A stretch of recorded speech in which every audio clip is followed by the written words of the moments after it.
and there are no reasonable prospects that they will get employment this year, next year, the year after, 10 years from now.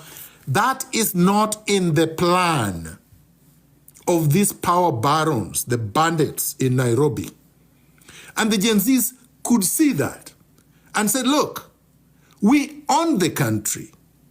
Kenya does not belong to William Ruto. Kenya belongs to 56, 60 million Kenyans, 65% of whom are Gen Zs or younger. These are the owners of the country. These are the people that the future belongs to, not the renegades, not the old people that have looted and are going to die in a few years anyway. But no, Raila did not stand with the Gen Zs. Raila did not stand with the future. Raila stood with his stomach. Raila stood with his greed. Raila stood with his conmanship and arrogance and said he was going to join Ruto in cracking down on the critics of the government. That's point number 3. Having betrayed the Gen Zs in the face of a vicious crackdown,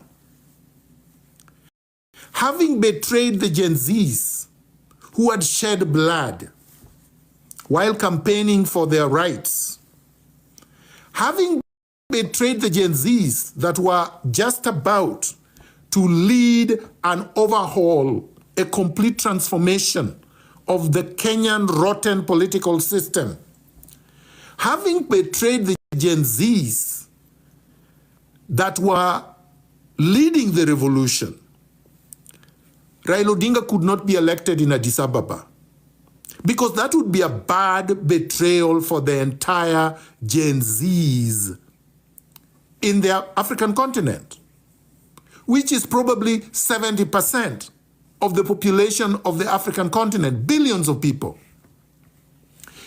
The African Union is supposed to be the body that symbolizes, that epitomizes the unity, even if it is rhetorical unity of the African continent, of the African people. And that unity is supposed to be unity of purpose. It's supposed to be unity of a vision for a freer, a more prosperous, a liberated African continent. It's supposed to be a unity of values or in values. Values of freedom, values of liberation, values of prosperity, values of love, values of everything good. It cannot be values of theft, values of looting, values of plutocracy, values of tyranny, values of barbarism, values of retrogression, values of primitivity, values of torture, values of abduction, which is what Ruto symbolizes in Africa today. Ruto is an existential threat to all the positive values that Pan-Africanists stand for. Raila Odinga is Ruto's chief facilitator in Kenya, in the African region. If you want to understand how Raila Odinga is so corrupt and a conman, look at even the way that he relates, friend, for Felix Tshisekedi, who is the president of DRC Congo. He wanted, and he was actually doing smuggling of Congo's minerals, gold, diamonds. Raila Odinga is a multi-billionaire, okay, in dollar terms, because of corruption, because of smuggling, because of money laundering, because of plutocracy that he has been engaging in. So he's a friend of Tshisekedi. Tshisekedi has visited him, even at home in Karen. But in the recent past, Raila Odinga has been supporting Kagame, who is being backed by the Western imperialists to destabilize Congo so that they can continue to loot Congo's minerals. So you can see that he doesn't care about friendship. He doesn't care about the fact that the Congolese have been suffering for the last 60 years. He doesn't care that the West don't really give a damn about Africa. Trump doesn't give a damn about Africa. And is perpetuating in Kenya.